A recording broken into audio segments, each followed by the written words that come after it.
Picture this. You're sitting in a sterile doctor's office, your heart racing as the word cancer lands like a thunderbolt.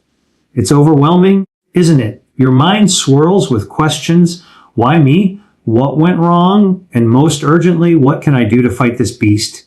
Maybe it's not you, but someone you love, a parent, a spouse, a friend. You're desperate for answers, something tangible to hold on to. I'm Dr. Lee, and today we're diving into a raw, no-nonsense conversation about how food, yes, food, can be a powerful ally in your battle against cancer. Welcome to Dr. Lee Unplugged, where we strip away the hype, cut through the confusion, and get straight to the science-backed truth. This isn't about miracle diets or trendy superfoods. It's about real, everyday foods that can activate your body's natural defenses, starve cancer cells, and give you a fighting edge alongside your medical treatments. Whether you're a patient, a caregiver, or just someone who wants to stay healthy, this is for you. Grab a seat, maybe a cup of green tea, and let's explore how you can eat to beat cancer.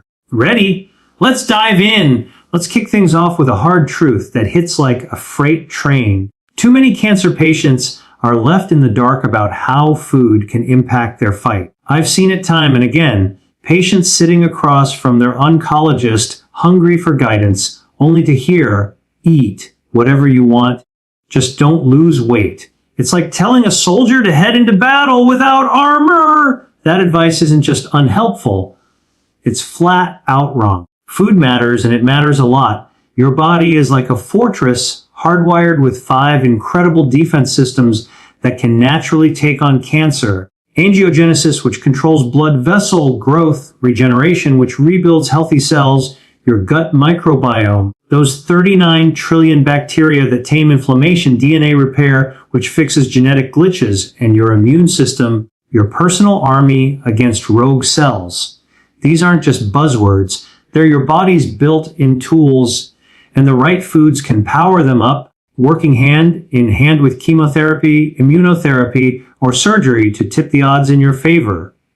This isn't about choosing food over medicine. It's about food and medicine teaming up to make you stronger. Why don't more doctors shout this from the rooftops? Well, most oncologists aren't trained in nutrition. When I was in medical school, I got one measly week of nutrition training in 4 years. 1 week. I had to dig into the research myself, connecting the dots between food and health. Many doctors are in the same boat, trained to focus on drugs and surgeries, not diet. But here's the silver lining younger doctors are catching on. They're more open to food as medicine because they see its power in their own lives. If you're choosing an oncologist, consider one who's open to a holistic approach. They might not have decades of experience, but they could bring a fresh perspective that includes nutrition. Don't wait for your doctor to hand you a meal plan, though you can take charge right now. This isn't wishful thinking or some kale waving fad. It's backed by hard science. Take this. A study of 826 stage 3 colon cancer patients found that those who ate just 2 handfuls of tree nuts, like walnuts, almonds, or pecans, every week had a 57% better survival rate. Why? Nuts are packed with healthy fats that boost immunity and fiber that feeds your gut bacteria, calming inflammation. Another study of 249 cancer patients on immunotherapy, where your immune system is revved up to fight cancer, showed that those who didn't respond were missing a key gut bacteria called Akkermansia muciniphila. Guess what grows it? Foods like pomegranates, cranberries, mangoes, chili peppers, and even Chinese black vinegar. That's the kind of power food has in your corner. Before we get to the foods you should eat, let's talk about what to avoid, because some foods can stack the deck against you. Processed meats are a big red flag. Think sausages, hot dogs, bacon, deli meats, salami, ham, corned beef.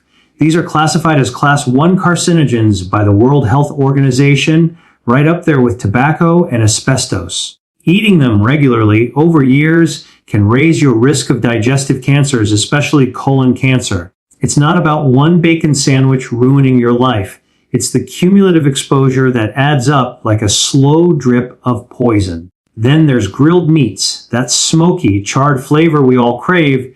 it comes with a hidden cost.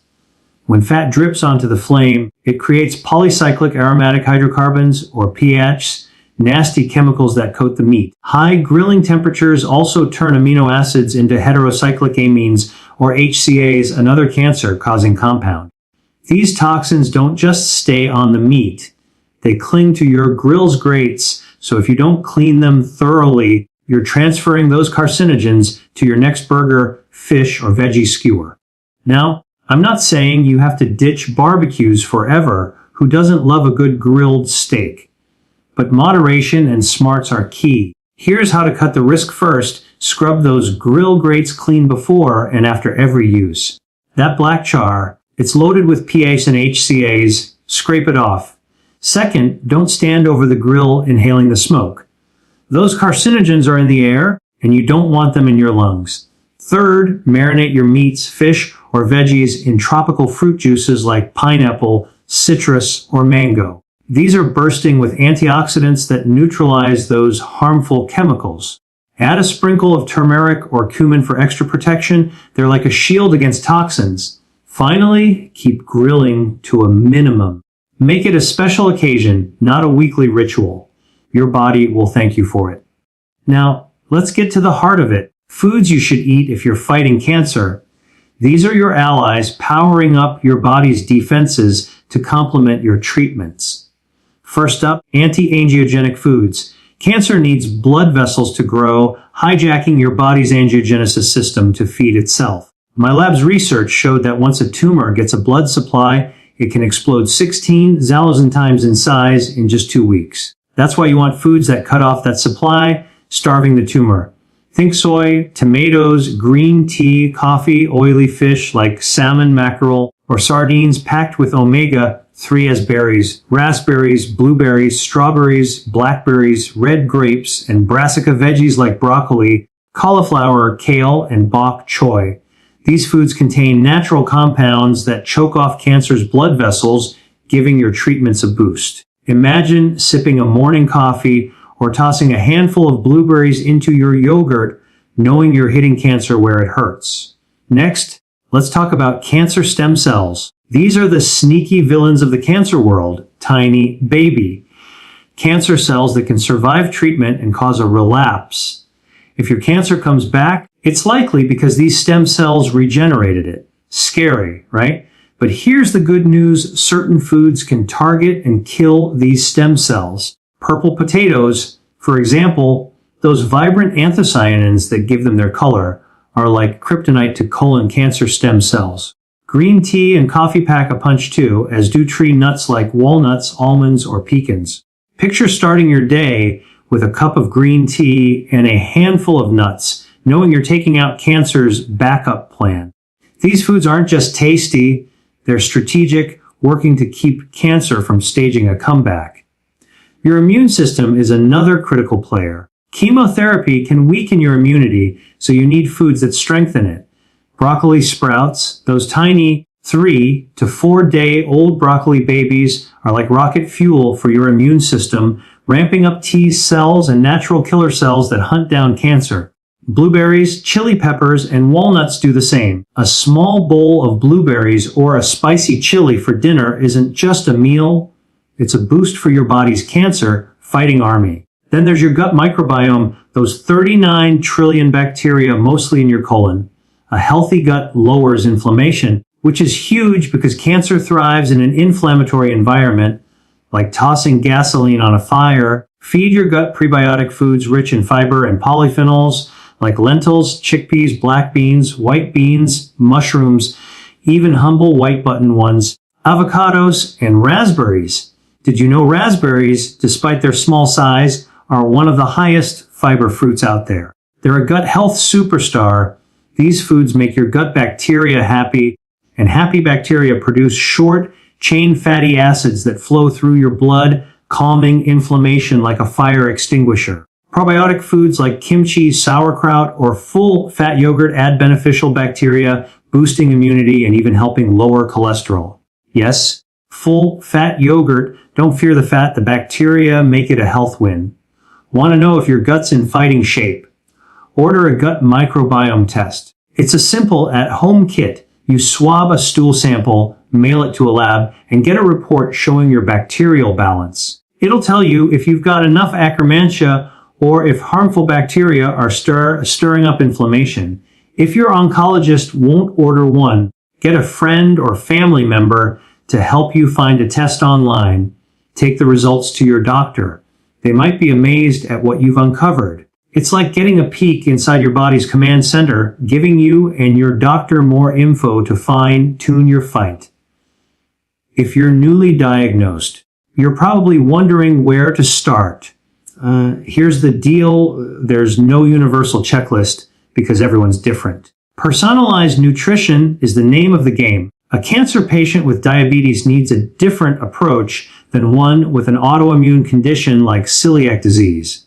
In my online course, Eat to Beat Disease, I walk you through how to tailor your diet to your unique needs, preferences, and health conditions. It's a deep dive into using food as medicine, and it's a game changer. But here are some universal principles. Prioritize anti-angiogenic foods to starve tumors, immune-boosting foods to strengthen your defenses, and prebiotic and probiotic foods to optimize your gut. High-fiber foods like lentils, beans, mushrooms, avocados, and raspberries are your gut's best friends. Fermented foods like yogurt, kimchi, or sauerkraut, they're like calling in the cavalry. These choices work with your treatments, not against them, to give you an edge. Let's be crystal clear, food isn't a cure. It's not a replacement for chemotherapy, immunotherapy, or surgery. Think of it like Iron Man's suit. It enhances your body's natural defenses, making you stronger for the fight. Your oncologist handles the medical heavy lifting. You handle the healthcare at home. If your doctor doesn't talk about food, don't wait for their blessing. Rewatch this video, jot down notes, and start adding these foods to your meals. A purple potato side dish, a morning cup of coffee, a handful of raspberries for dessert. These small steps add up, giving you an edge. Here's the bottom line. You have more power than you think. Cancer is a formidable foe, but food is a tool in your arsenal, one that science supports. Studies show nuts improve survival rates by 57% in colon cancer patients. Others link gut bacteria to immunotherapy success. These aren't guesses, they're facts. Next time you're at the grocery store, think about what's in your cart. Swap that sausage for salmon marinated in citrus. Grab some broccoli sprouts or a pint of blueberries. You're not just eating, you're fighting. Every bite is a step toward resilience. That's it for today's Dr. Lee Unplugged. I hope you're pumped to take control of your health. Food isn't just fuel, it's medicine, and you can start using it today. If this hit home, hit subscribe and turn on notifications so you don't miss my next deep dive into food as medicine. There's more where this came from, and you won't want to miss it. Want to go deeper? Check out my book, Eat to Beat Disease, or my online course for a step-by-step guide to eating smart. For now, take one action. Maybe it's adding walnuts to your breakfast or sipping green tea tomorrow. Every choice counts. See you in the next video, where we'll keep exploring how to eat to beat disease. Stay strong, stay empowered, and let's keep fighting together.